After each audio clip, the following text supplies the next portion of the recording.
What is going on, Blissful Bash MTG? I have here my Selvala CEDh deck plus my sideboard. Let's go ahead and dive into this. This is by far my strongest deck. And, oh man, Dark Magician Girl. Yeah, we're gonna go over Selvala, what's in the deck, all the goodies, kind of go over in detail. Why I chose certain cards and etc. I have so far in my sideboard, there's a couple of dupes that I accidentally ordered. But in my sideboard I have Doubling Season. I don't know if I'll use it as much as I thought I would. Bane of Progress, Azusa, Lost but Seeking is in the sideboard. In Search of Greatness, Nature's Claim, Nissa, Voices Zendikar, Moss Diamond, Invigorate, Nissa Who Shakes the World, Nissa World Waker, Kyrian Explorer, Mind Stone, Regal Behemoth, Devoted Druid. That's actually in the deck. That's in the deck already, so those are dupes. And then also we have Court of Calling, Autumn's Veil, Vivian Monster's Advocate, and the sideboard. I need to play this deck a little more to kind of get a better feel, to kind of tweak it as far as what I actually want to be the final 99 in this deck. But what you'll see here is a pretty freaking spicy Selvala CEDh deck. Now the goal of this deck is totally based around Selvala, getting her out on the field as fast as I can, using her for mana ramp, and also drawing out my deck as fast as possible. And then you'll see in this deck as well some low mana cost, high powered creatures that I can kind of tweak and, as you will, cheat mana in a very fashionable manner. So there's Selvala, textured foil in all her glory. Now we're going to go through, I believe it is in the enchantments first. We have Elemental Bond. Whenever creature power 3 or greater enters the battlefield under your control, draw a card. This is one, it's going to give me a lot of mana draw, card draw ramp. But I'm not too focused on maybe potentially having this in the final 99 due to already having a ton of ramp with Selvala. And plus a lot of the other cards in this deck being able to let me draw cards. So I'm thinking about replacing this with something in my sideboard. I'm not sure yet. Let me know what you think in the comments. What you think I should get rid of and add from the sideboard that I have. Defense of the Heart. It is a fantastic card. During your upkeep, if one or more opponents controls 3 or more creatures, sacrifice Defense of the Heart, search your library for up to 2 creature cards, put those creatures into play, shuffle your library afterward. This could be easily a win-con scenario as far as I have a lot of things. I have a few things that can give me haste right away, so when something comes out, bada bing, bada boom. I also have things that give haste for activated abilities, and yada yada yada. Greater Good is also one of those cards that sacrifice a creature, draw cards equal to the sacrifice creature's power, then discard 3 cards. Fantastic card. Do that whenever I feel like it. When that's out, Leyline of Abundance. I believe there's enough mana dorks in here to make this viable. As far as like being able to potentially get it on turn 1 for free, it might make it in my first draw hand, might mulligan. Depends on what else is in my hand. Obviously, there's not a shit ton of mana in here. I think I have 26, 27, but that's based around 2 low mana cost creatures, high mana value with Selvala, and then ramping that up that way. Carpet of Flowers is one that's always going to be in the deck. This thing can be major mana ramp. Concordant Crossroads is one of those cards where all creatures have haste. Yes, it affects the whole board, but it's going to be very beneficial for me. We have Sylvan Library, one of the chiefs in the deck for that card draw, as we talked about before. Now we get into the artifacts, where we have tons of artifacts and lots of mana ramp. Mox Diamond, the Great Hand. We're going to have big stompies out there. This deck is going to be turn 3, turn 4 most of the time. And if it does happen to go to a later part of the game, this is going to be viable. As far as being in the final 99, still trying to decide, is it worth it? I think we can get those big stompy creatures out there because we can have very strong creatures right away on the stack and then cast things in my hand at the same time. To me, I think it's going to stay. Mana Vault, I mean, let's be honest. You got to have your core artifacts in the deck. Thought Vessel, No maximum hand size. There's going to be a lot of draw. I do have a Reliquary Tower in here, so it gives me 2 chances at making sure I can have maximum hand size without discarding. At the same time, is it going to be in the final 99? I'm not sure because I have enough stuff in my deck that can bounce things out of my graveyard. And back to my hand. Textured Jeweled Lotus, turn 1 Selvala. Yes, please. Soul Ring, we don't need to talk about it. Should it be banned? Get out of dodge. Lightning Greaves, potential for turn 1, activating Selvala, doing some nasty stuff with Lightning Greaves. Depends on what we can get for artifacts, mana on the board. Can we make it happen? It's possible, but in the end of the day, this is going to be strictly for defending Selvala to a degree. Might stay in here for the 99. It's tough to say. It's a great card all around. It gives you Shroud. Can't be the target of spells or abilities. Fantastic. But there's so many different things that aren't targeting creatures nowadays or permanents and still bounces them off the board. We'll see. We'll see how it pilots, and we'll play some high-powered decks. We are going to be doing a series called Commander Bash in the group, and it's going to be a separate YouTube channel. We're going to pilot that on Monday with Tyler Olson, a moderator of the group. We're going to start incorporating spell table, recording sessions, and testing out these decks that you see me demonstrate on YouTube. Mox Opal, Staff of Domination is going to be a win con in the deck. Untap Staff. Obviously, we can get infinite mana, infinite draw, play the whole deck in 1 turn. Extraplanar Lands, it's just this. One of those cards where I might swap it out with something in the sideboard. It's fantastic. You imprint it, you enter the battlefield, and exile a target land I control. Whenever a land with the mana same name as the exiled is tapped for mana, its controller adds 1 mana of any type that land can produce. It basically doubles what's on the board. Then again, it's a 3-drop. Do I want to waste my time trying to cast this just to pay with more mana? Or just to pay this mana to get this out just to use more mana? I don't think this will stay in the 99. Let me know what you think in the comments. Mana Crypt, do we need to talk about it? This is my altered Mana Crypt from Martinen. Fantastic, signed by the man himself. Grim Monolith, love the card, love the art. It's staying in there. Arcane Signet, it's a good card. It's a 2-drop though, just to get 1 mana color. Again, this is a mono green deck. This might not make the 99. Chrome Mox, fantastic. Birthing Pod, like I might even just replace this with a forest. You know what I'm saying? But yes, it does help to just be able to cast multiple artifacts at once. I get that part. Let me know if you think Arcane Signet should stay in the 99. Sacrifice a creature, search your library for creatures. So depending on what's going on with the board state, I have multiple cards in here where I can get rid of creatures, get new ones. It all depends on really what's going on. Once we get some gameplay in, we can really dive into this a little bit more and see what the hell is going on. Umbral Mantle is going to be for Selvala to be able to untap, tap, untap, tap, untap, mana, mana, mana, untap target creature, yada, yada, yada. This is a big part of the deck, being able to untap Selvala on a whim's notice, because she's going to be win con, win con, win con all day. There is enough power in this deck to be able to just stomp face if people just keep targeting Selvala, destroying her. We have enough potential mana ramp in here with the Mana Dorks. We can still get those strong creatures out and do some damage. Emerald Medallion. Green spells you cast cost 1 less to cast. Love the card. I think it has a special spot in the 99.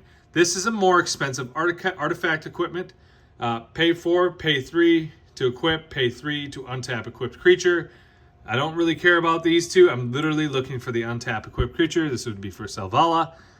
Again, it's a high cost artifact, but if all else fails, and this is the one I pick up over some of the other cards, this can still give me infinite mana, infinite draw, and it doesn't really matter to me the major cost on some of these because of the ramp that we're going to potentially see right away early game to really pump out some stuff very quick. Nyx Lotus, this is one of those things where it's like, I would rather just have this over Extraplanar Lens, get rid of that, have this, because this enters the battlefield tapped, but there's things that can make it not enter tapped. Anyways, choose a color, add an amount of mana of that color equal to your devotion to that color. That to me is, I think, more viable than Extraplanar Lens. I don't know, it's tough to say. It is a 4-drop, so it is a little bit more to get it out. So what would you do? Would you keep this in there? Would you keep both that and the lens in there? Would you get rid of the lens? Benefactor's Drought, untap all creatures until end of turn. Whenever a creature an opponent controls blocks, draw a card and draw a card. Pay 2 to get what I need to do with Selvala and also draw a card. Thank you. Veil of Summer, draw a card. If an opponent has cast a blue or black spell this turn, spells you control can't be countered in this turn. You and permanents you control gain hexproof from blue and from black until end of turn. Love the card. I think it has a viable spot in the 99. Worldly Tutor, we're going to have to keep that in there. Force of Vigor, this is one where it's like, I'm not really looking to destroy things. I'm trying to mana ramp. I'm trying to card draw. I'm trying to get my creatures out as fast as possible. This one might not make the 99. This is more of a fun aspect. If somebody's getting a little out of control, my commander's getting targeted, well, you know what? I'm going to shit on you too. Force of Vigor all day. We're going to have tons of green. That's why I kind of put it in there. Again, let me know what you think. Heroic Intervention, fantastic card. This is going to be, this is going to stay in the 99 for me. It's absolutely fantastic. Gain hexproof and indestructible until end of turn. That's going to be very effective, especially if I just keep getting targeted. Beast within destroy target permanent. Its controller creates a 3/3 green beast creature token. It's a 3-drop. It's okay. It's a decent card. I think for the mana cost, for what it does, I like that it says destroy target permanent, because I mean, we got options, right? But it is a high mana value cost, so we'll see if that stays. Overwhelming Stampede is going to be one of those. There's multiple cards in here, +X, you know, trample, whatever it may be, infect. It's just a lot of these cards are going to help be instant win cons. Tooth and Nail. Obviously, this is going to have a spot. Search your library for up to 2 creature cards, reveal them, put them into your hand, then shuffle. Put up to 2 creature cards from your hand onto the battlefield. Choose both if you pay Entwine cost. So for 7 or 9, we're going to get 2 creatures either into my hand or from my hand onto the battlefield, or both. That is a viable card staying in the 99. Now we've got Reshikar's Expertise, major draw card. This is when shit's starting to really hit the fan. We're going to get this out there. We're going to do some damage. Draw cards equal to the greatest power among creatures you control. You may cast a card with a converted mana cost 5 or less from your hand without paying its mana cost. To be able to pay 6, potentially draw some major heat, and then also cast, definitely worth having in the 99. Regrowth, return target card from your graveyard to your hand. I've got to have this because I could literally, there's so many different ways to go about this deck. It's unreal. It's super fun. But I could bounce cards from my graveyard to my hand, bounce this from my graveyard to my hand. Yep, and just constantly get everything from my graveyard if I wanted, using those special combos with like Eternal Witness that's in the deck. And then we got Tamir Sabertooth. There's just so many different awesome mini ways to win with this deck. This is a win con. We all know what Finale of Devastation does. It's a fantastic card. Triumph of the Hordes is another one of those. Until end of turn, creatures get +1/+1 and gain trample and infect. Yeah, that's going to be disgusting. Easy game ender. Eldritch Evolution, I think, stays in the 99. As an additional cost to cast Eldritch Evolution, sacrifice a creature. Search your library for a creature card, mana value X+2. Put it on the battlefield. Then shuffle your library and exile this card. Is it worth it? I think it depends on a certain situation as far as what I really want out on the field right now. Is there one opponent left? Can I get it out on the field? Haste, infect, instant death, instant lethal, stuff like that. Natural Order, as an additional cost to cast a spell, sacrifice a green creature, search your library for a green creature card, put it on the battlefield, then shuffle. This just stuff like this that we've been seeing repeated over and over is just giving me multiple different options, multiple different avenues throughout the game as to how I want to go about ending the game. Sky Shroud Claim, is it going to stay in the 99? I've been told by a couple of people it should. Me personally, I'm not, like I said, this is costing me 4 to get 2 forests out. Untapped, which is nice, but you'll see soon, there's tons of mana dorks. There's tons of ways for me to get mana. I don't know if this is viable to stay in the 99. Let me know if you would replace it with something that you saw on the sideboard. Would you just put another land in over that? Genesis Wave, reveal the top X cards of your library. You may put any number of the permanent cards with mana X or less from among them onto the battlefield, then put all cards revealed this way that weren't put onto the graveyard. Obviously, if I have this card, I'm able to infinite mana. There's multiple different ways we're going to draw cards and play our whole deck. Multiple different ways with this. This is why I'm absolutely in love with this deck. As an additional cost to cast Life's Legacy, sacrifice a creature, draw cards equal to the sacrifice creature's power. This is like greater good, half the mana. I only can do it once though, but in a pinch, it might be worth it. Frail Eyes, Lawnmower's Fury, a 5-drop rare Planeswalker +2, create a 1/1 Elf Druid creature token with add 1 forest, destroy target artifact or enchantment -2, and -6, draw a card for each green creature you control. Tough to say. I love the card. I like that it just adds a little spontaneity to the deck.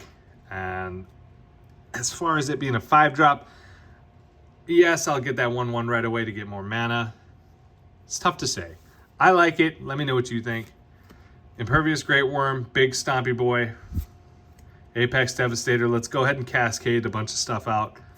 A lot of these, when you see creatures like this, you look at it, oh my gosh, so much mana. Guys, I'm telling you, this thing is a mana machine. Now we got some of our mana dorks. Elysian Cartier, Birds of Paradise. And there's another big old stompy boy with the potential win con right off the ripper.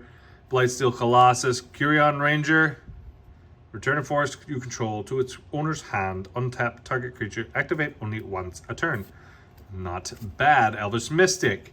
We got Eternal Witness. This is going to help multiple times to get many different types of win cons. This is one. Is it going to make the 99? I'm not sure. It's a high cost. It's a high cost. But in a pinch, this might be worth it. It's tap a permanent, get triple the mana, right? If I'm just keep getting blown up with Selvala, it's kind of getting late into the game. I need to really start ramping some mana. This might be a late game win for me, potentially, because not always am I going to win turn 3, turn 4, or even turn 5, depending on how good the people I'm playing against. Stuff like these, I think, has a part to play in this deck for those late game triumphs. Gulta Primal Hunger. The spell costs X less to cast, or X is total power of creatures you control. This could potentially just be a 12/12 for 2. Phyrexian Dreadnought is the MVP of this deck. I could easily get Selvala out, turn 1, cast this, tap Selvala. It depends on how I play it. This is more or less going to be common on turn 2 or 3. Turn 2, if I'm able to get this out, and it's in my draw hand, and I'm tapping for 12 mana on turn 2, tables are going to turn real quick. I'm going to be the main target at the table. And then you might be wondering how. Well, you put this and you have to sacrifice any number of creatures to total power of 12 or more, or bury Phyrexian Dreadnought. Well, when you cast this, Selvala now is on the stack with her ability, and then you can tap it, get the mana, then sacrifice Phyrexian Dreadnought. Fantastic little bit of mana that you can get right off the ripper. Insane.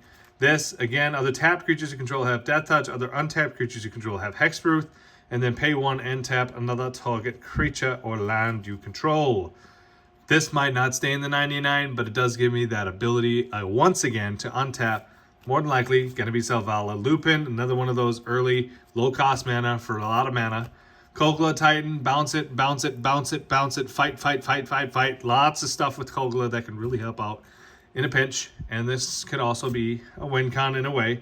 Return target human you control to its owner's hand. Kogla gains indestructible until end of turn. Not too worried about it. When it enters the battlefield, it upfights up to 1 target creature you don't control. Whenever Kogla attacks, destroy target artifact or enchantment defending player controls.